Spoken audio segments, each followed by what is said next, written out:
সম্মানিত সুপ্রিয় বন্ধুরা, আসসালামু আলাইকুম। চলুন আজকে আমরা এখানে এক্সপেন্ডিং যে কার্ড সেকশন দেখতে পাচ্ছি, এই বিষয়টাকেই, এই ইফেক্টটাকেই, এই ডিজাইনকে আমরা এইচটিএমএল, সিএসএস এবং জাভাস্ক্রিপ্ট যুক্ত করে কিভাবে আমরা করতে পারি, নিজেরা ডিজাইন করতে পারি, সেটাই কিন্তু আজকে ক্লাসে আমরা দেখবো, শিখবো ইনশাআল্লাহ। বিভিন্ন ওয়েবসাইটে কিন্তু এই টাইপের ডিজাইনগুলো থাকে, যে আমরা এখানে স্লাইডের মতো এরকম থাকে, যে আমরা কোনো ইমেজকে ক্লিক করার সাথে সাথে সেই ইমেজের যে বিস্তারিত বিষয় আশয় বা ইমেজকে সুন্দরভাবে কিন্তু আমরা এখানে দেখতে পাই। এখানে টাইটেলটাও রয়েছে, ইমেজের বিষয়ে যে টাইটেলটা থাকবে, হ্যাঁ, চাইলে এখানে ডেসক্রিপশন সেটাও আমরা উল্লেখ করতে পারি, এখানে একটা লিঙ্ক উল্লেখ করতে পারি, মানে এখানে যাবতীয় যেটাই আমাদের দরকার সেগুলোকে কিন্তু আমরা চাইলে ডিজাইন করতে পারি ওইভাবে, তাই না? কিন্তু সিএসএস এর মাধ্যমে এই ডিজাইনটা কিন্তু একটু ট্রিকিলি করা যাবে, মানে একটু ট্রিক্স খাটিয়ে কিন্তু এটা করা সম্ভব। তবে জাভাস্ক্রিপ্টের মাধ্যমে আরও সহজেই করা যায়, একদম সিম্পল তরিকায় করা যায়। তো সেটাই কিভাবে করা যায় সেই বিষয়টা আজকে ক্লাসে আমরা দেখব। তাহলে চলুন, এই হচ্ছে আমাদের কোড এডিটর। আমরা এটাকে একটু ফন্ট সাইজটা বড় করে রাখি। এই হচ্ছে ফন্ট সাইজটা একটু বড় করে রাখলাম। এইচটিএমএল কোডটা দেখতে পাচ্ছি, বয়লার কোড, আর এই হচ্ছে সিএসএস এর বয়লার কোড, আর জেএস ফাইলটা আপাতত এমটি। তো তাহলে চলুন এটাকে লাইভ প্রিভিউ করি। যেহেতু বডির মধ্যে আমরা কিছু কাজবাজ করে রেখেছি, যে ব্যাকগ্রাউন্ড কালার চেঞ্জ হয়ে থাকবো, এই জন্য background colour change, display fix, এগুলো বিষয় একদম ইজি, তাই না? বয়লার কোড, এটা এভাবে চিন্তা করতে পারেন। তাহলে চলুন আমরা স্ট্রাকচারটা করব একটু ট্রিক্স খাটিয়ে। হ্যাঁ, স্ট্রাকচারটা একটু দেখতে হবে। তাহলে প্রথমে বিসমিল্লাহ বলে একটা কন্টেইনার নিয়ে নিলাম। এই কন্টেইনারের মধ্যে আমরা, হ্যাঁ, ডিপ কন্টেইনার নিব। ডিপের মধ্যে, আচ্ছা এখানে বলি, যতগুলো ইমেজ দেখলেন, তাই না, প্রত্যেকটা ইমেজকে আমরা ডিপ কন্টেইনারের মধ্যে রাখবো। তাহলে এই ডিপ কন্টেইনারের একটা ক্লাস নেম নিয়ে নিচ্ছি, যে প্যানেল। ওকে, এই প্যানেল ক্লাস নেমের মধ্যে, আচ্ছা লক্ষ্য করুন, আমরা এখানে, হ্যাঁ, এই ডিপ কন্টেইনারকে এখানে একদম ইনলাইন সিএসএস যেটা বলে, তো আমরা ইনলাইন সিএসএস করছি। এখানে স্টাইলটা কি বলবো, যে ব্যাকগ্রাউন্ড ইমেজ, আমরা যে ইমেজটাকে উল্লেখ করতে চাই থার্ড পার্টি কোনো ওয়েবসাইট থেকে, আমরা কি করব, ইমেজকে এনে এখানে উল্লেখ করব। চাইলে যদি পাথ মানে ডাউনলোড যদি করা থাকে, তাহলে সেই পাথকে এখানে কল করে দিবেন, তাহলে ইমেজটা কিন্তু এখানে কল হয়ে থাকবে। এই হচ্ছে আমাদের ইমেজ। আমরা ইনলাইন সিএসএস এর বিষয়টা এখানে কিন্তু ডিজাইন করলাম। এতটুকু বিষয় বুঝতে পারলেন কিনা? যদি না বুঝেন তাহলে একটু ছোট করে এই বিষয়টা আবার এক্সপ্লেন করি। এই হচ্ছে আমাদের ডিপ কন্টেইনার, এই পুরাটাই।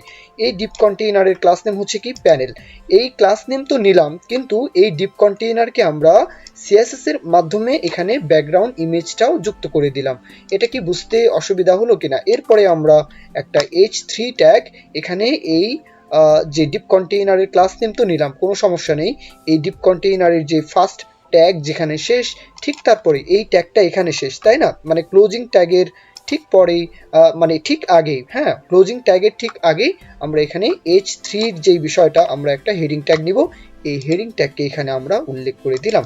এখানে আমরা যেইভাবে একটা ডিপ কন্টেইনারকে যেভাবে ডিজাইন করলাম, বাদ বাকিগুলোকে সেম ভাবে ডিজাইন করতে পারি কিনা, স্ট্রাকচার করতে পারি কিনা, অবশ্যই পারি। তাহলে এই পুরো বিষয়টাকে আমরা একটু স্কিপ করে যাচ্ছি। তাহলে এখানে আমাদের, হ্যাঁ, 4টা না 5টা ইমেজ মনে হয়, এ হচ্ছে আমাদের 4টা 5টা মনে হয়, 1 2 3 4 5, এই 5টা ইমেজ বা 5টা ডিপ কন্টেইনার আমরা কিন্তু এখানে নিয়ে ফেলেছি। তাহলে চলুন স্ট্রাকচারের কাজ বা যেহেতু শেষ, আমরা এখন আমাদের সিএসএস ফাইলে চলে আসলাম। আমরা এখন এই যে কন্টেইনারটা নিলাম, তাই না? তাহলে এক এক করে ধরে কাজ করব। বডি পর্যন্ত আমাদের ডিজাইন কিন্তু কমপ্লিট করা আছে। তাহলে চলুন আমরা নিচের দিকে আসি। এখন কন্টেইনারকে ধরে বলে দিই যে তোমার ডিসপ্লে থাকবে ফ্লিক্স বক্স। আমরা চাই প্রত্যেকটা ইমেজ এইভাবে এক সারিতে যেন আসে। আসলো কিনা? 1 2 3 4 5, 5টা ইমেজ কিন্তু এখানে, মানে 5টা container, deep container, image section আর কি। তাহলে এখানে আর কি কি বলা যায়, যে তোমাদের উইথ থাকবে 90%, বা পার্সেন্ট না দিয়ে ভিউ উইথ দেই, হ্যাঁ। তারপর এখানে তার হাইটটা বলে দিই যে 80 ভিউ হাইট, তাহলে 80% বা ভিউ হাইট তাকেও আমরা এখানে উল্লেখ করে দিলাম। এখন প্রত্যেকটা প্যানেল ধরে লক্ষ্য করুন, এখানে কিন্তু এই হচ্ছে একটা প্যানেল, মানে কন্টেইনার ক্লাস নেম নিয়েছে কি, প্যানেল না, তো ডিপ কন্টেইনারের আর কি। তাহলে প্রত্যেকটা প্যানেলকে ধরে আমরা কাজ করতে পারি। তাহলে এই হচ্ছে প্যানেল। এখানে যখন আমি স্কিপ করে গেলাম, প্রথম যে সেকশনটা ছিল, তাই না, প্রথম যেই ডিপ কন্টেইনার, মানে প্রথম যে ইমেজটা, তার কিন্তু আলাদা একটা ক্লাস নেম নিয়েছি অ্যাক্টিভ, কারণ সে সর্ব অবস্থায় কি থাকবে, অ্যাক্টিভ অবস্থায় থাকবে। এই জন্য বাড়তি একটা ক্লাস নেম কিন্তু এখানে নেওয়া আছে। আচ্ছা, তাহলে চলুন প্রত্যেকটার কমন ক্লাস নেম কি? প্যানেল, তাই না? তাহলে প্রত্যেকটাকেই সেম ভাবে ডিজাইন করে ফেলি। তাহলে এই হচ্ছে প্যানেল। প্যানেলকে ধরে বলবো যে ব্যাকগ্রাউন্ড যে সাইজটা সেটা ঠিক নেই, ব্যাকগ্রাউন্ড পজিশন ঠিক নেই, এগুলো আমরা ঠিক করতে চাই। যে রিপিট যদি আসে তাহলে যেন নো রিপিট আসে। তারপর ব্যাকগ্রাউন্ড সাইজটা ঠিক করতে পারি। তাহলে এই হচ্ছে ব্যাকগ্রাউন্ড পজিশন বলে দেই, যেটা চোখের সামনে আসলো সেন্টার বরাবর থাকো। তারপর এখানে ব্যাকগ্রাউন্ড সাইজটা বলে দিতে পারি যে কাভার। ওকে, তাহলে এই বিষয়গুলো বলে দেওয়ার জন্য ইমেজ কিন্তু এখন সুন্দরভাবে আমরা দেখতে পাচ্ছি কিনা। এখন চাইলে এখানে লক্ষ্য করুন, এখন আমরা এখানে হ্যাঁ এক এক করে করে যাই। কোডগুলো একদম সহজ বিষয়। বর্ডার রেডিয়াস আমরা এখানে 20, 30, 40 এইভাবে দিয়ে দেখতে পারি, 40 পিক্সেল। তারপর এখানে কার্সর যদি নিয়ে আসা হয় তাহলে যেন পয়েন্টার থাকে। তারপর ফ্লিক্সের যে বিষয়টা, তার প্যারেন্টকে বলে দিয়েছি ফ্লিক্স। এখন আমরা এখানে ফ্লিক্সের যে বিষয়টা কমিয়ে রাখবো। ফ্লিক্সের বিষয়টা আমরা কমিয়ে রাখবো, যখন আমরা অ্যাক্টিভ করব তখন বাড়িয়ে দিব। হ্যাঁ, আশা করি ফ্লিক্স বক্স, গ্রিড বক্স এগুলো নিয়ে যদি সমস্যা থাকে তাহলে তো কিছু বলার নেই, এগুলো টিউটোরিয়াল দেখবেন। ফ্লিক্স আমরা 0.5 করে রাখছি। আচ্ছা, এখন এখানে মার্জিন, সব দিক থেকেই মার্জিন বলে দিই যে 10 পিক্সেল সব দিক থেকে মার্জিন থাকুক। তাহলে এই তো ডিজাইন কিন্তু এক এক করে আসে। আচ্ছা, তারপরে এখানে প্রপার্টি উল্লেখ করতে পারি যে পজিশন থাকবে তোমার রিলেটিভ। তারপরে চলুন আমরা প্যানেলের মধ্যে যে H3 ট্যাগ নিয়েছি, তাই না? তাহলে এই হচ্ছে প্যানেল। আমরা এই ডিপ কন্টেইনারের মধ্যে H3 ট্যাগ নিয়েছি। তাহলে H3 ট্যাগকে আমরা কিছু কাজবাজ করি। ফন্ট সাইজটা কন্ট্রোল করি, যে ফন্ট সাইজ 24 পিক্সেল। তারপর এখানে আমরা পজিশন বলে দিই যে প্যারেন্টকে রিলেটিভ বলেছি, তুমি হচ্ছে অ্যাবসোলুট। আচ্ছা, এখন বটম থেকে তাকে আমরা চাচ্ছি এই যে টেক্সট, এই টেক্সটকে আমরা কোথায় অ্যালাইন করাতে চাই? আমরা চাই এই টেক্সটটা সর্বদা এই যে এখানে, হ্যাঁ, বটমের দিকে যেন অ্যালাইন থাকে। চাইলে কালার পরিবর্তন করলে করতে পারি, সমস্যা ছিল না। আমরা পজিশন অ্যাবসোলুট বলেছি, এখন বটম থেকে তাকে বলে দিই যে 20 পিক্সেল বটম থেকে হয়ে যাও। তাহলে বটম 20 পিক্সেল। তারপর এখানে তাকে লেফট থেকে বলে দেই যে 20 পিক্সেল, তাহলে লেফট থেকেও সরে থাকবে।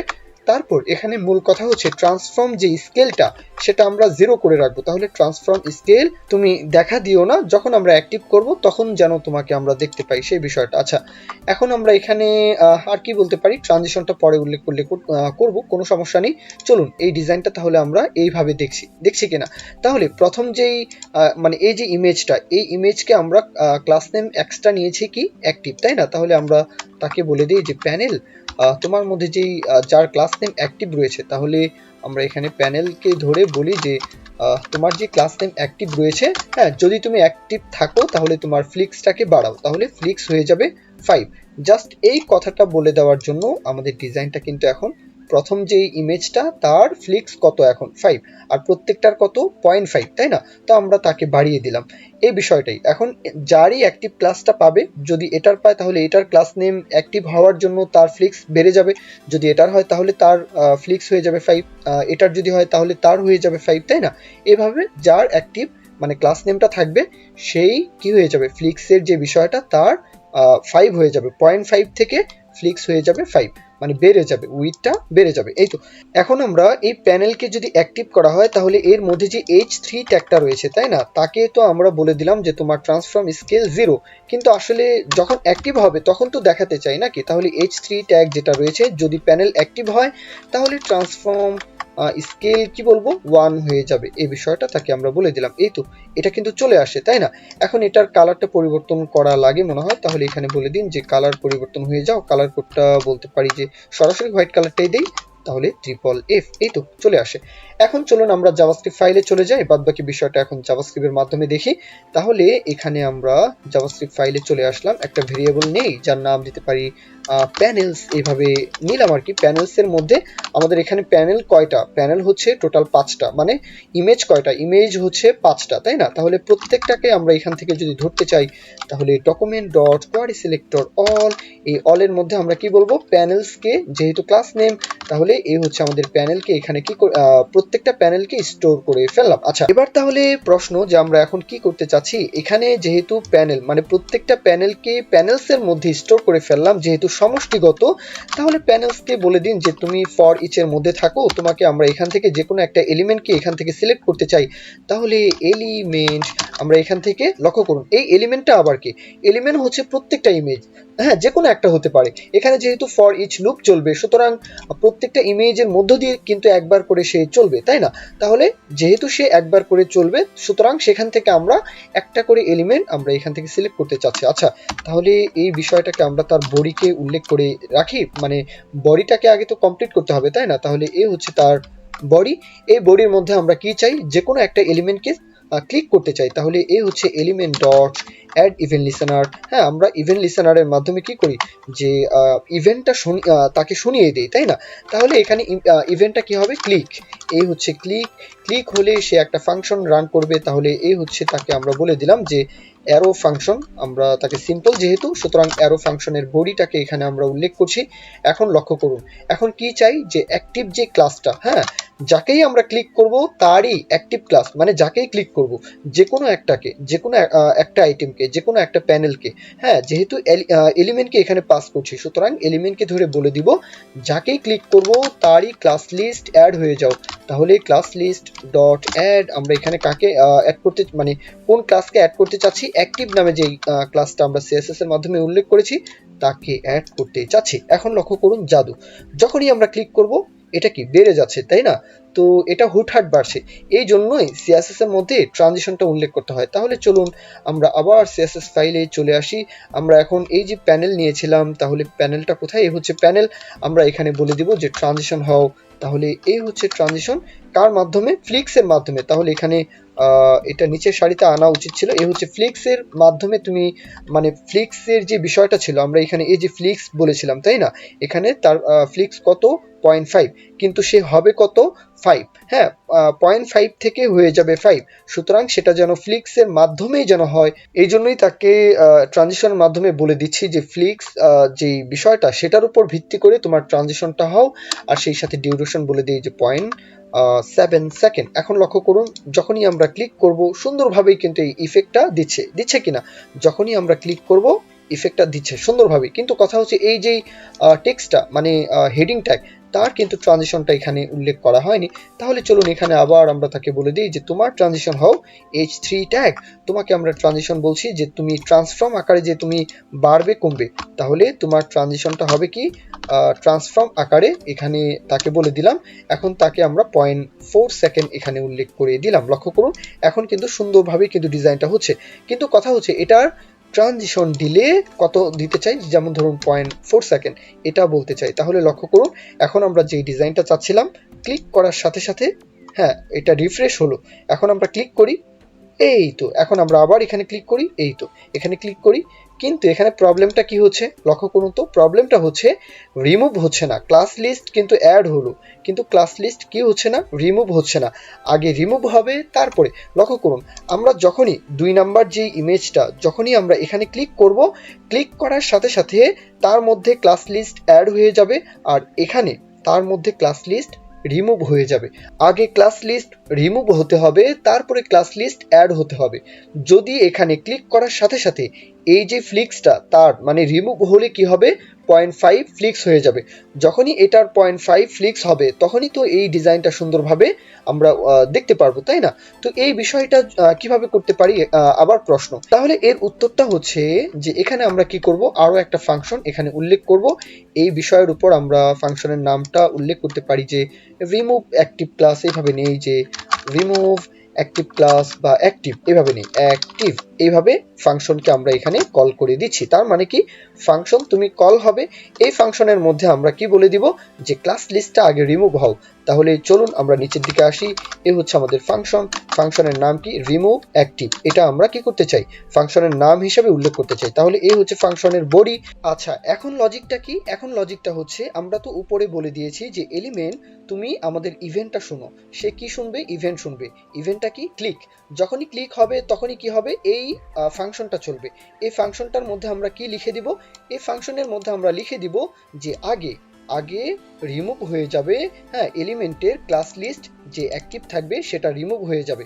তারপরে এই ফাংশনটা যখনই শেষ হবে, হ্যাঁ, JavaScript line by line code পড়ে, যেহেতু আমরা উপরে এই ফাংশনকে কল করেছি সুতরাং সে আগে রিমুভ হয়ে আসবে, তারপরে element dot class list dot add, সে তখন আবার অ্যাড হবে।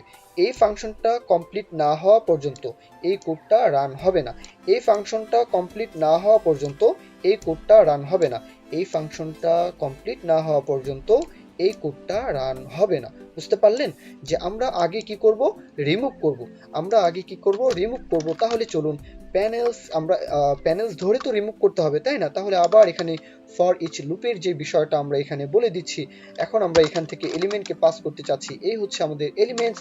আমরা এখন এই বডিটাকে কমপ্লিট করছি, তাহলে এই হচ্ছে আমাদের লুপের যে বডি। আমরা এই বডির মধ্যে কি বলে দিব?